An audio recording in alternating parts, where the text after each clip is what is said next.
Umujyi wa Kigali umaze iminsi uri mu bikorwa byo kubaka inzu nshya abagenzi bazajya bategererezamo imodoka ndetse zimwe zatangiye kuzura. Ni kimwe mu bikorwa bikubiye mu myiteguro yo kwakira inama y'abakuru b'ibihugu na za Guverinoma zigize umuryango w'ibihugu bikoresha ururimi rw'Icyongereza ndetse na gahunda y'igihe kirekire ya Leta y'u Rwanda yo guteza imbere ibijyanye no gutwara abantu yimakaza ikoranabuhanga. Izi nzu nshya zuzuye zisimbura izindi zahoze mu muhanda uva ku kibuga mpuzamahanga cy'indege cya Kigali Kanombe ugana mu mujyi rwagati, twifashishwaga n'abagenzi mu kugama izuba cyangwa se imvura igihe bategereje imodoka. Muri iyi gahunda uyu muhanda wubatsweho izi nzu nshya 20 aho zimwe zamaze no kuzura.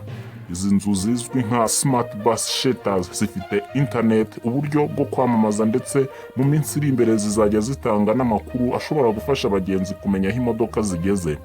Zifite kandi aho umugenzi ashobora gucomeka telefone igihe ategereje imodoka. Umuyobozi wungirije w'umujyi wa Kigali ushinzwe imiturire n'ibikorwa remezo Dr. Meradi aherutse kuvuga ko hari ibizaba biri muri izi nzu bitarashyirwamo ariko bizagenda byongerwamo. Yakomeje avuga ko hari gahunda y'uko izi nzu zizubakwa hirya no hino mu mujyi wa Kigali atari umwihariko w'uyu muhanda gusa. Ati muri iki cyumweru hagiye gushyirwamo imbaraga ngo tubashe kuzura.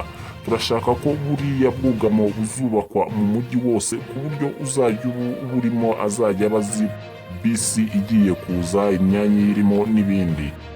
Amakuru Mashya TV, kanda handitse subscribe niba utarabikora, uraduteye inkunga yo kujya tukugezaho amakuru mashya buri gihe.